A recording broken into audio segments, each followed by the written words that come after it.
Hey guys, welcome back to Etheria Restart. In today's video, they've just put out a few tweets with some events that we have coming in the not too distant future. So I want to go through these events and some changes that have happened into some. So quick TLDR is we've got the Wishbinder coming on the 18th, which is roughly 3 days away. We've got the 2x/4x with the double stamina consumption coming on the 19th as well. And then we've also got down here, but what date is this one? We got on the 18th, the Dreamscape coming. Now, those are the three that they've announced today. Once again, I don't know if we'll get more, but this is a pretty busy weekend worth of stuff anyway. Now, let's go through them one by one and have a chat. So this one, unfortunately, it doesn't tell us what is going to be in the Wishbinder chest, in the cipher box. So with this one, I'm assuming it's going to be the same as the last one. And we had Kloss. Who do we have in the last box? It was Kloss, Veronica, shit, I can't even remember who else. So for this one, if it's going to be units, and if it's not going to have units in the box, once again, you had to do 100 pulls to get it last time. And my approach to the game has been that I think with the dupe event that we've just seen with Plume, I am waiting to see the next standard banner or the next RGB rate up unit and see if they do that event for them. Because my theory is if they do that, then what my process would be is to save and skip a bunch of RGB units until there's one that I think that is going to giga boost my account, then go for dupes on them, which then also gets me free lattices. That's the sort of process that I've been thinking about doing for my standard banner pulls. However, there is one character that I think if the character went into this, that I would do the Wishbinder event for, and that is Holden. I don't have a Holden. I love playing Bruiser. I got my T-Map built up. I got my Rahu built up. They're both built up pretty decently, and I really enjoy playing that Bruiser playstyle, but I am limited on my options to bring into battle if I get counterpicked. So Holden is one that I would definitely go for personally if he came up in the Wishbinder. I don't think there's another unit that would make me go for it. Because once again, I am kind of in the wait and see mode. Let me know what you guys would do. Would you guys go for a Wishbinder if it came up, or would you save? I really wish they would announce if they're going to do the dupe event for RGB units, because once again, that would determine how I do it. But once again, I'll update you guys when we do see what is going to be in the box for these characters, and if you might want to go for them. The thing like last time it was Kloss, and I feel like they gave out the Kloss from this, made sure everyone had Kloss. I personally didn't skill mine up, but I know a lot of people did. And then they bring out Plume, and Plume, not necessarily the Kloss replacement, but I mean, if you got a Plume, you're probably not going to bring bringing a Kloss to a bunch of fights because you're overlapping. So yeah, we'll have to wait and see. But once again, for me, Holden is the one that I would probably dive into that Wishbinder event for. We'll have to wait and see. Next up, we have obviously the quad drop event. Now, this is going for 3 days again this time. Wouldn't you know it, this last time I was away on holidays. This time I'm going, I think it's day one of our camping trip where we're doing, I think, about 8 hours of driving on day one. So I'll see. I'll get the missus to play it in the passenger seat for this one. We'll see how we go. I got my Starlink. It'll be sitting on the dash. We'll see if we can make some content while we're away. But yeah, I am going camping for 2 weeks. So blessings galore, not much else to add to that. I do like that this is coming around more frequently now.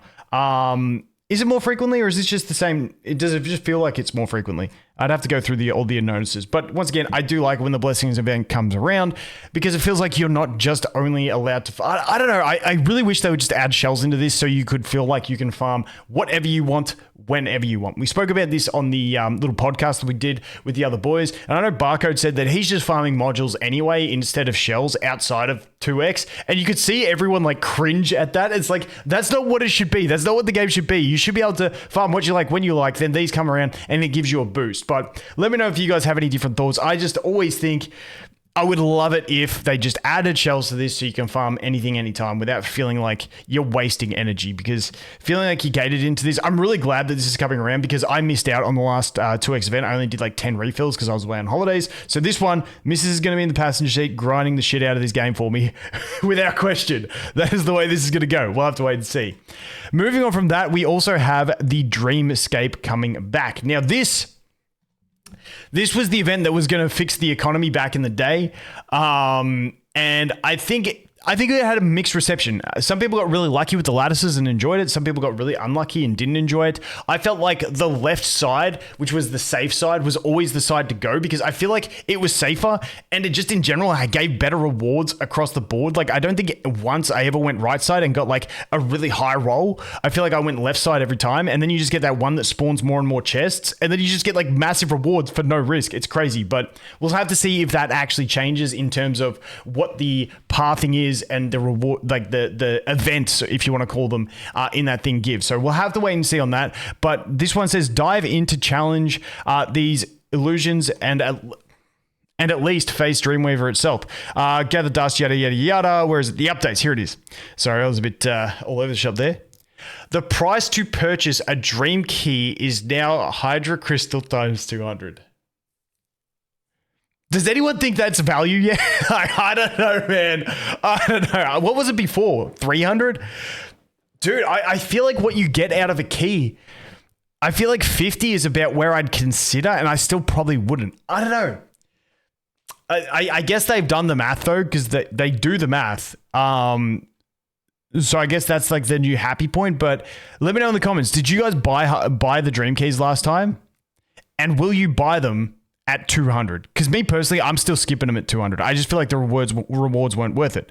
However, the new Dream Dust shop lets you exchange directly for the rewards you want.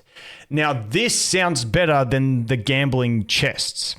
So I would have to assume that it's going to be X amount of Dream Dust gets you X gold lattice fragments.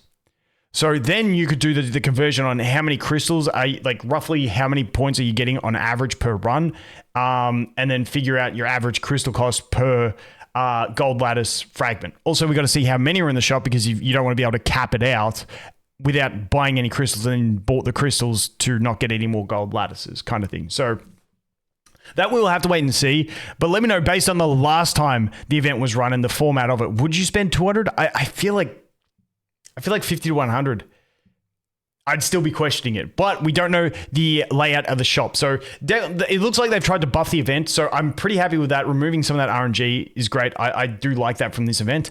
Additional events in Dream Maze have been optimized and updated. So we'll have to wait and see what that is. Does that mean like the interactions, like the different rooms you go into? We'll have to wait and see.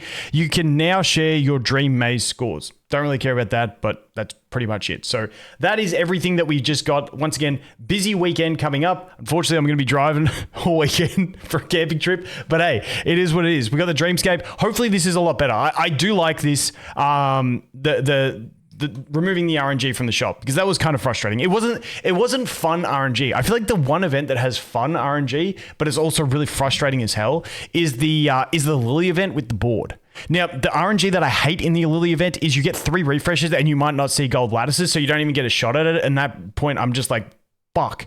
But the thing I like about it is when you get lattices on the board and then you like sort of craft it and try and make it max out. I don't know why. And then you do the battle and you hope for the high roll. I feel like that event, I never get jack shit, but it's like enjoyable for me to do. Every other event, I don't really enjoy the RNG in them. And this was one of those. Those chests were not like a fun RNG. They were a frustrating RNG. So I think that's a pretty good thing. That's a good change. So overall, I think general buff to Dreamscape is enough of a buff at only 200. You guys let me know. Blessings galore. Once again, I love it that they do the 4X. Gives you a chance to burn it, get all your stamina out and feel like you've caught up, which is what I need to do. And then Wishbinder, which once again, we have to wait and see who is in the box to find out if we think it's worth it and make sure that it is still at 100 pulls. So that is everything that has just come out. Let me know what you guys think. As always, thanks for watching. Hope you have an awesome day and I look forward to seeing the next one. Cheers.